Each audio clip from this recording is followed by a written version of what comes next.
आता बघूया पावसाच्या वेगवान घडामोडी।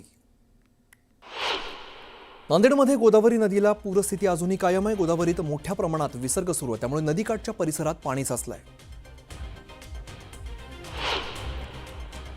लासलगाव निफाड भागात अतिवृष्टीचा फटका बसलाय। ब्राह्मणगाव विंचूर परिसरात मका आणि कांदा शेतात पाणीच पाणी झालंय।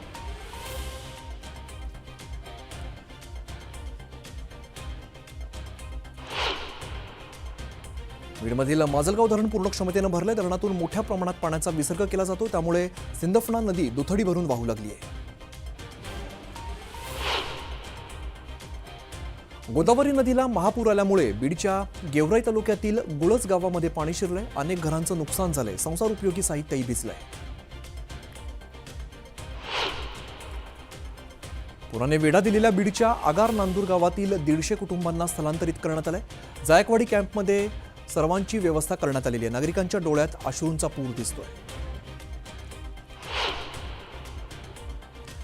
जायकवाडी धरणातून गोदावरी नदीपात्रात मोठ्या प्रमाणात पाण्याचा विसर्ग करण्यात येतोय। बीड जिल्ह्यामध्ये पूरस्थिती निर्माण झाली आहे, त्यामुळे गेवराई तालुक्यातील आगार नांदूर गावचा संपर्क तुटलाय।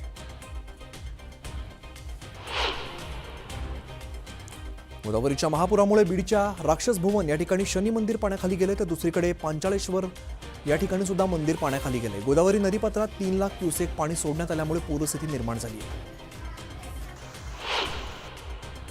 बीडच्या आष्टी तालुक्यात जोरदार पाऊस झाल्यामुळे सीना, मेहकरी, कांबळी नद्यांच्या संगमावरती पूरस्थिती निर्माण झाली आहे। सांगवी आष्टी परिसरातील 54 वस्ती ते हिंगणी वस्ती परिसरातील 13 शेतकरी आणि लहान मुलं अडकलेली होती। त्यांना एनडीआरएफच्या जवानांनी रेस्क्यू ऑपरेशन करत बाहेर काढलं। बीड जिल्ह्यात नाथसागर धरणातून गोदावरी नदीपात्रात सोडलेल्या पाण्यामुळे बीड जिल्ह्यातील नागझरी गावातील शाळा, अंगणवाडी आणि घरं पाण्याखाली गेली आहेत। गावातील नागरिकांना प्रशासनानं सुरक्षित ठिकाणी हलवलंय। गोदावरीला आलेल्या महापुराचा फटका बीड जिल्ह्याला बसलाय। जिल्ह्यातील राजापूर गावात पुराचं पाणी शिरलंय। संपूर्ण गावाला पुरानं वेढा दिलाय। गावातील राजेश्वर मंदिरही पाण्याखाली गेलंय। सोलापूर विजयपूर राष्ट्रीय महामार्गावरील वाहतूक पुन्हा एकदा बंद करण्यात आली आहे। हत्तूर पूल पूर्णतः पाण्याखाली गेल्यामुळे दोन्ही बाजूची वाहतूक बंद करण्यात आली आहे। सोलापूरच्या बार्शी तालुक्यातील चांदणी नदीच्या पुरात अनेक गावांना फटका बसला। नदीवरील पूल पाण्याखाली गेल्यामुळे विद्यार्थ्यांचे हाल झाले। मुलांना खांद्यावरती घेऊन जाण्याची वेळ पालकांवरती आली आहे। अहिल्यानगरमध्ये झालेल्या मुसळधार पावसामुळे सीना नदीला पुन्हा एकदा महापूर आलाय। माढा, करमाळा, मोहोळ, उत्तर सोलापूर आणि दक्षिण सोलापुरातील अनेक गावांना पुन्हा एकदा पुराचं पाणी शिरलेलं आहे, त्यामुळे प्रशासनाकडून नागरिकांना सतर्कतेचा इशारा दिलाय। जायकवाडी आणि माजलगाव धरणातून होत असलेल्या पाण्याच्या विसर्गामुळे परभणीत गोदावरी दुथडी भरून वाहू लागली आहे। गोदावरी नदीने धोक्याची पातळी ओलांडली आहे। नांदेड शहराजवळून वाहणाऱ्या आसना नदीला पूरस्थिती अजूनही कायम आहे। नदीकाठची हजारो हेक्टर शेती पाण्याखाली गेली आहे। नदीच्या बॅकवॉटरचा फटका अनेक गावांना बसलाय। नांदेडमध्ये गोदावरी आणि आसना नदीला पूरस्थिती अजूनही कायम आहे। गोदावरी नदीत पाण्याची आवक वाढल्यामुळे मोठ्या प्रमाणात विसर्ग सुरू आहे, त्यामुळे नदीकाठच्या भागात पाणी साचलंय। जायकवाडी धरणातून पाण्याचा विसर्ग वाढवण्यात आलाय, त्यामुळे नांदेडमध्ये खबरदारीचा उपाय म्हणून लाऊडस्पीकरवरती दवंडी देत नदीकाठच्या नागरिकांना सतर्क राहण्याच्या सूचना दिल्यात। मनपाने पूरग्रस्तांसाठी तात्पुरते निवारा केंद्र सुरू केलंय।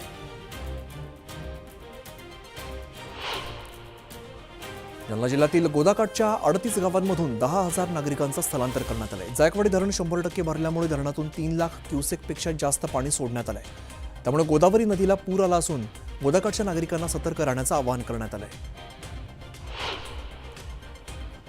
जळगावच्या एरंडोल तालुक्यात ही मुसळधार पाऊस सुरू आहे। मुसळधार पावसामुळे गाव परिसरात पूरसदृश्य परिस्थिती निर्माण झाली आहे। गिरणा नदीच्या उपनद्यांना महापूर आल्यामुळे नदीपात्रात ओसंडून पाणी वाहू लागलंय। मंत्री गिरीश महाजनांनी गोदावरीच्या पूरस्थितीची पाहणी केली। गोदावरीला आलेल्या पुरामुळे रामसेतू पूल धोकादायक बनलाय, तर गोदाकाठावरील व्यावसायिकांचं देखील मोठं नुकसान झालंय। छत्रपती संभाजीनगरच्या पैठणवरून वडवाळी आपेगावला जाणारा पूल पाण्याखाली गेलाय। पूल पाण्याखाली गेल्यामुळे पैठण आपेगाव संपर्क तुटलाय। छत्रपती संभाजीनगरमधील शहागड पैठणचा संपर्क तुटलाय। गोदावरीचं पाणी गावामध्ये शिरलंय। गावातील संपूर्ण शेती गोदावरीच्या पाण्याखाली गेली आहे। अहिल्यानगर जिल्ह्यातून वाहणाऱ्या गोदावरी नदीला पूर आल्यामुळे नदीकडचे अनेक नागरिक पुराच्या पाण्यामध्ये अडकलेत। नेवासा तालुक्यातील जुने भालगावला पाण्याचा विळखा बसला असून प्रशासन आणि ग्रामस्थांच्या वतीने 49 जणांना सुखरूप बाहेर काढण्यात आलं आहे। नंदुरबारमध्ये मुसळधार पावसामुळे तापी नदीच्या पाणी पातळीत वाढ झाली आहे। प्रकाशा आणि सारंगखेडा बॅरेजचे दरवाजे उघडून तापी नदीपात्रात विसर्ग केला जातोय। मुसळधार पावसामुळे भीमा नदीच्या पाणी पातळीमध्ये वाढ झाली असून भीमा नदीचं पात्र दुथडी भरून वाहत आहे। भीमा नदीच्या पात्रात 18,000 क्युसेकने विसर्ग सोडण्यात आलाय। त्यामुळे दौंड शहरातील दशक्रिया विधी घाट आणि महादेव मंदिर पाण्याखाली गेलं आहे।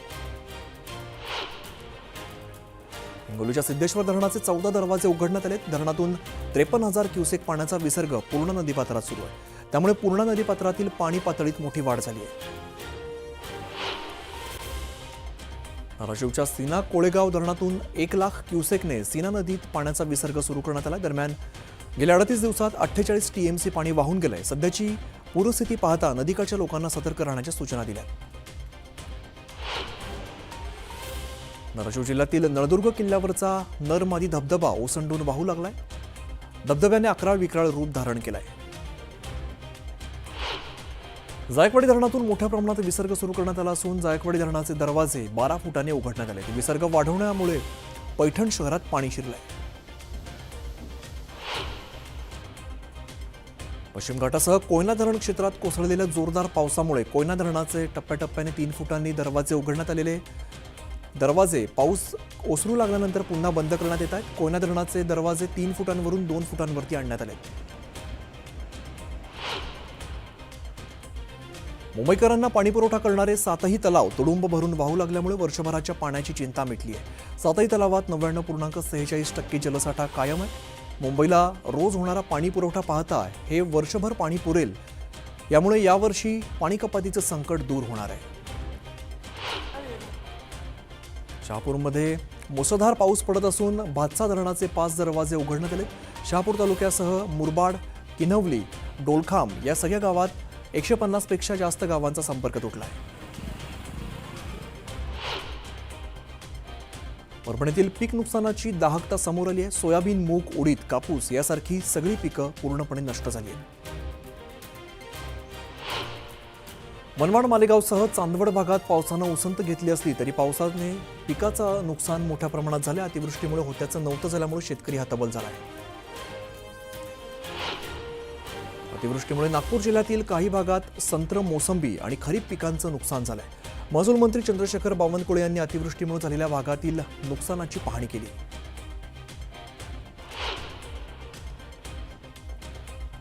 नंदुरबारमध्ये झालेल्या वादळी पावसाने कोपरलीसह ओसरली, होळ या शिवारातील पिकांना झोडपलंय। पिकांचे तातडीने पंचनामे करून मदत द्यावी अशी मागणी शेतकरी करत आहेत।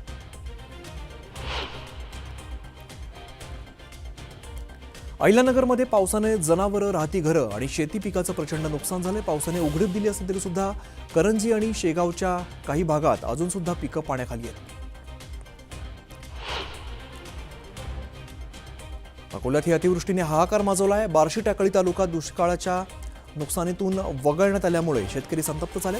आमदार हरीश पिंपळे यांच्या घरासमोर साखळी उपोषणाचा इशारा दिलाय। जळगावच्या एरंडोलमध्ये अंतुर्ली शिवारात झालेल्या मुसळधार पावसामुळे मक्याचं पीक पावसाच्या पाण्यात भिजून जमीनदोस्त झालंय। शेतकऱ्यांवरती पुन्हा एकदा आर्थिक संकट कोसळलंय। आगामी खरीप हंगामातही धोक्यात आलाय। जायकवाडीच्या धरणातून गोदावरी नदीपात्रात 2.5 ते 3 लाख क्युसेक पाण्याचा विसर्ग केला जातो। त्यामुळे बीडच्या गेवराई, माजलगाव, परळी तालुक्यात पूरस्थिती निर्माण झाली आहे। त्यामुळे शेकडो एकर जमीन पिकासह पाण्याखाली गेली आहे। धुळे जिल्ह्यात गेल्या 2 दिवसांपासून मुसळधार पाऊस होत असून परतीच्या पावसाचा खरीप पिकांना फटका बसलाय। जोरदार पाऊस झाल्यामुळे शेतामध्ये पाणी साचलंय। पावसामुळे संपूर्ण कापूस पीक भिजलंय। अमरावतीत भाजप नेत्या नवनीत राणांनी शेतीच्या बांधावरती जात नुकसानग्रस्त भागाची पाहणी केली। यावेळेला राणांनी थेट कृषी मंत्री दत्तात्रय भरणेंशी संवाद साधलाय। दिवाळीपूर्वी शेतकऱ्यांना नुकसान भरपाई देण्याची मागणी नवनीत राणांनी केली। गोंदिया जिल्ह्यात गेल्या 3 ते 4 दिवसांपासून पाऊस सुरू आणि या पावसामुळे खळबंदा जलाशयाचा कालवा फुटला आणि परिसरातील शेतकऱ्यांच्या धान पिकाचं मोठं नुकसान झालंय।